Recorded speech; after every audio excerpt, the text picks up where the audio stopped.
Esteemed Director of the PSNA Group of Institutions, student friends, delegates, organizers of TEDx PSNA, a very good afternoon to you. I hail from Dindukal district and I consider it a great privilege to speak before this audience, first for the simple reason that this institution is organizing a mega event which even city colleges would shy away from. And all thanks to the dynamic director, Mr. Raghu, who believes in bringing city infrastructure to the Mofussil towns. We are really proud of you, sir.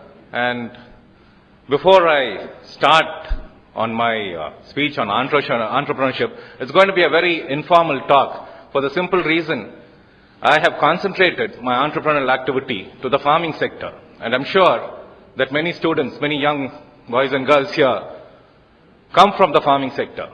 And many of you are thinking of migrating to the cities because of the lure that it holds. But then, when you look back, India lives in its villages.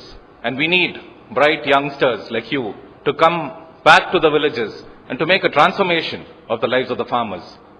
What I may have done would have been just a small step. It would have touched a few lives here and there. But then, we have made the farmer self-reliant, made him more confident. And at the end of the day, I think that's what really counts. See, let me just go ahead with how the journey started. 20 years back, I was a youngster like any of you, fresh out of college, lot of dreams in my head, maybe not practical. But then, as Albert Einstein said, imagination is more important than knowledge. I went around exploring different agro ventures. I thought we should start an agro venture. Coming from an agrarian background, we have to go the next step. We looked at coconut oil processing, coconut fiber. Yes, the project reports were impressive. A lot of hard work went into preparing the reports. But then, I really didn't find passion in it. It was all like someone had done this before. Why should I just follow on the road and maybe improve on it? A chance meeting with an elder, in fact, a friend of my father's, Mr. Mehta, set me thinking. He said, when you drive from Karur to Dindukal, what do you see? Thousands of acres of barren land. What is the solution? What are you youngsters doing? Why do you want to just get a college degree, do something what others have done? Think about it. Go ahead. We are there to guide you, to help you and things. So then the concept of wasteland development started. See, wasteland you would see is not even fit for grazing. You have rocks, boulders, very few water sources. But then it holds immense potential. A chance visit to Israel improved my horizon, where the annual rainfall is less than 5 inches and the only water source is the river Jordan, which flows. They're able to do wonders. So then we thought, let's go ahead with wasteland cultivation. We worked on very small budgets, believe me, very small budgets. All we did was we cleared the land, we excavated pits, and then the turning point was we planted very good saplings. In fact, I went in for a plant called Amla. Nellikka ungalukku theriyum, Perunelli intu. Appo vandu at least when not us, the previous generation was small, it used to be sold near schools. But our generation, I don't think whether it was there. We got these plants from Faizabad in Uttar Pradesh through a scientist. A few plants we planted because it's drought resistant, many animals do not feed on it. And then we thought, even if the fruit comes, there was not going to be any big market. So, but what we went into wholeheartedly. We nurtured the plants well. In say 18 months, 24 months, we saw the results, nice big fruits. The fruits were the cynosure of all eyes. People said, yes, now we have produced it. Where are you going to market it? Are school children going to be only customers? I said, no, we are going to take it to the population as a whole. And then we had to convince vendors. Say in a place like Dindukal, we had to give a pushcart to a vendor and supply the fruits free, make sure he sold it, then give him another set. So that was how it started. It was more a passion. To see wastelands being transformed. And fortunately for us, a popular newspaper, Dinatandi, the Daily Tandi, carried a nice feature in the November 99 issue about how Amla is doing well in wastelands and the productivity figures. This prompted many people who had lands but who are not farmers. I would say not farmers. They were advocates, doctors, people who had migrated from the villages but still wanted to do something back in their villages. They came in droves, saw the gardens. They wanted to establish orchards of their own. So that's when we saw an opportunity coming in. These grafted plants, the success was because of the grafted plants, I felt. And these grafted plants were not available anywhere in the south.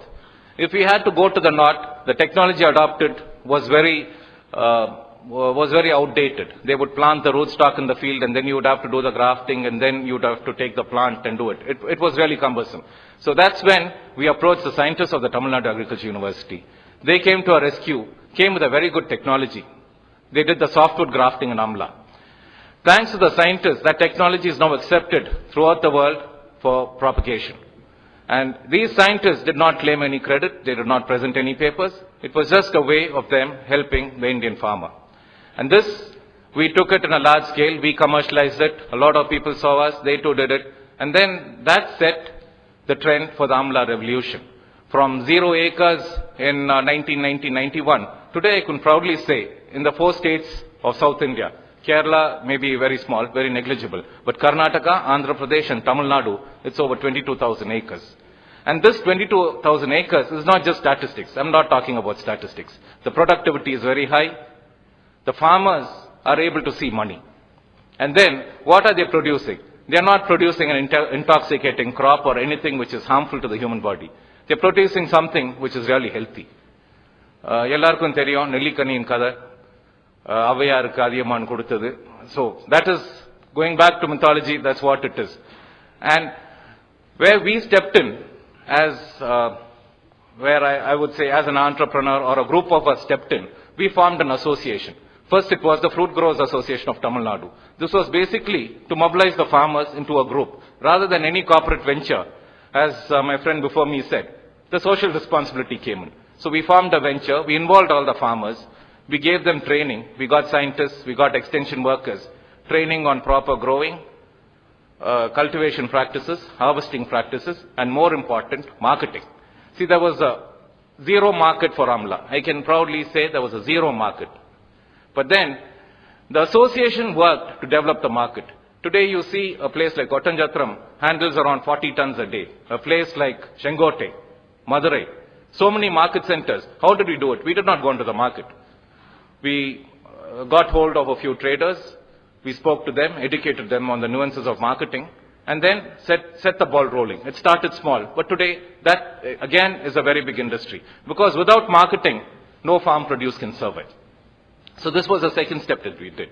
And then we formed the Amla Growers Association of India. Amla is grown in North India. Is grown, not cultivated. In South India, it is cultivated. The farmer visits the field, he manures the field, he takes good harvest, and he's happy with the returns. That is the difference.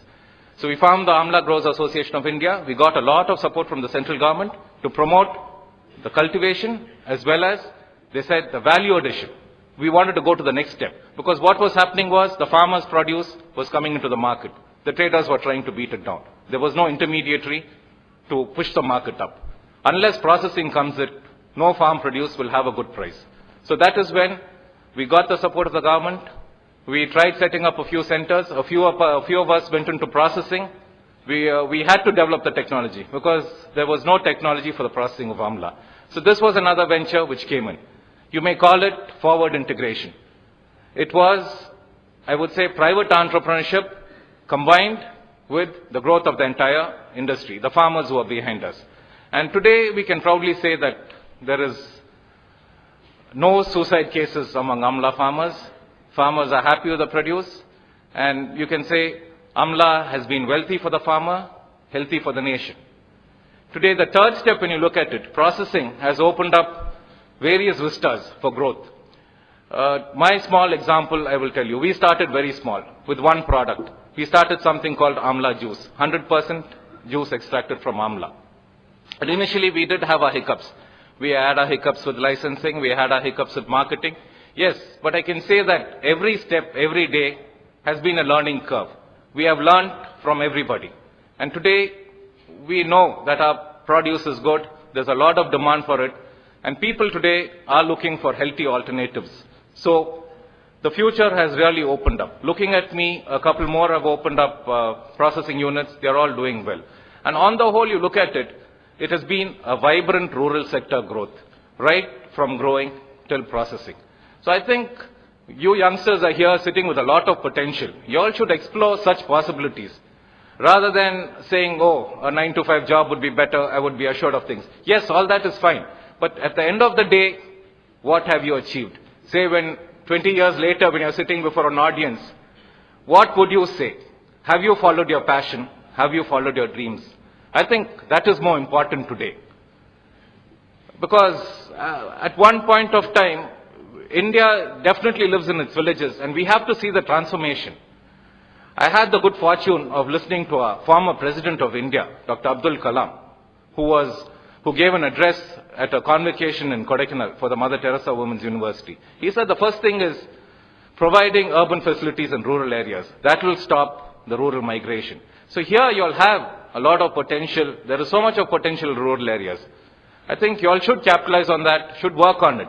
Even among this group, if 2 of you become such entrepreneurs, I think the country is going to really go places. And before I end, I would just like to read a few words from Mr. N.R. Narayanamurthy, the Chairman Emeritus of the Infosys Group. He said, the future is not about pedigree. It's not about financial strength. Future is not about heritage. Future is about innovation and how nimble-footed you are. The future is all about how open-minded you are to learn from other people.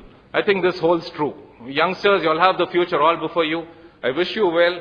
I thank the organizers for having given me this opportunity. Thank you.